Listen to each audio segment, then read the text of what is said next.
Have you ever thought that the education we have been receiving for years without any limitations is something that someone is desperately wishing for?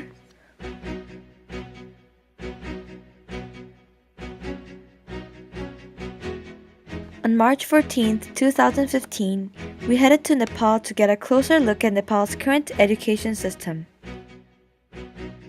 While looking around, we found out that there actually were a lot of schools, including international schools, boarding schools, and art schools.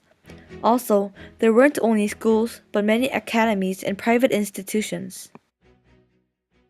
The interim constitution states that every citizens have the right to be educated by native language to maintain its culture. Currently, according to the country profile published by UNESCO, the education system of Nepal is divided in 5 levels, which are pre-primary, primary, lower secondary, secondary, and higher secondary. For the primary and secondary schools, the number of teaching staffs and enrollment of Nepal has increased from 1980 to 2005. Likewise, the Nepalese government is putting its efforts to enhance the quality of education. We had an opportunity to take a look at the actual classrooms of the schools. Ironically, the environment was lowering the quality of educations. The school was located right next to public funeral, surrounded by hawkers selling their products, and distracted by cars honking their horns. After witnessing the reality of Nepal education, more and more problems came into our sights. Students were getting off from their school buses in the middle of the roads that were full of motorcycles and drug addicts. In 2013, Global Issues Organization has reported the 5 main reasons for lack of education in Nepal. First, schools didn't have sufficient textbooks and utensils and qualified teachers. Secondly, due to Nepal's geography, students have difficulties commuting to their schools. Since most of the schools are located in high mountain areas, it takes about an hour and a half on average to arrive to schools. Thirdly, tuition fees are high and the families aren't able to afford it. World Factbook reports that the current GDP per capita of Nepal is $2,400, which ranks 197th out of the whole world. Fourthly, there are great possibilities of natural disasters such as landslides and earthquakes, which can severely destroy the schools. Lastly, several kinds of discrimination such as disabilities, genders, and caste levels are discouraging students to receive education. To investigate more seriousness of Nepal's education, we moved to Pokhara, a remote area located in the Himalayas. Because the transportations were limited from going deep into the mountains, we had to walk for more than 4 hours to arrive at Sri Tanchak Mazgun Primary School. It was a very small school. There were only a total of 2 buildings that were filled with 60 students whose ages ranged from 4 to 13 years old. They welcomed us with a warm smile and a clap of hands.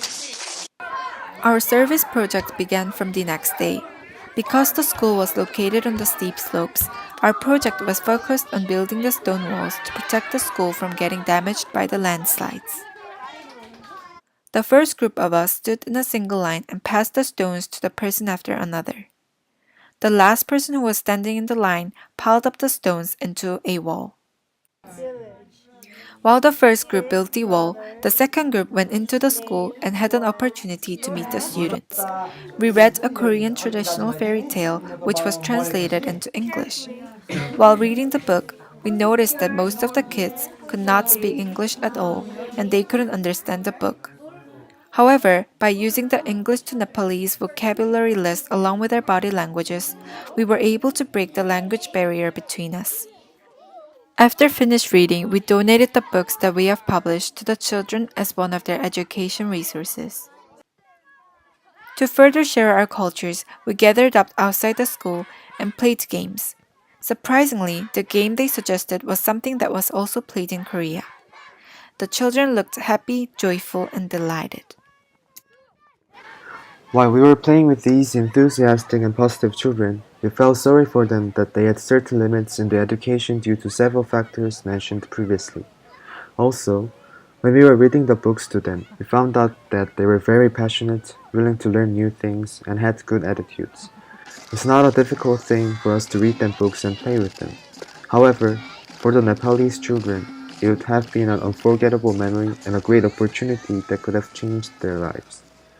After coming back from the trip, remembering the kids' passions towards education, we came up with several solutions that can be accomplished by the whole world. Here are some of the solutions that we suggest for you as one of the global citizens to help the Nepalese children achieve their dreams. Firstly, to provide enough school textbooks, utensils, and facilities through contacts. Secondly, to financially support the students, and you should feel free to contact the World Youth Adventures to get more information about schools that need help.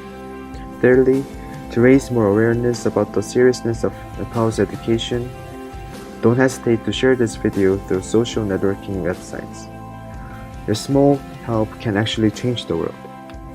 While Mount Everest reaches the world's highest, Nepal's education remains the lowest.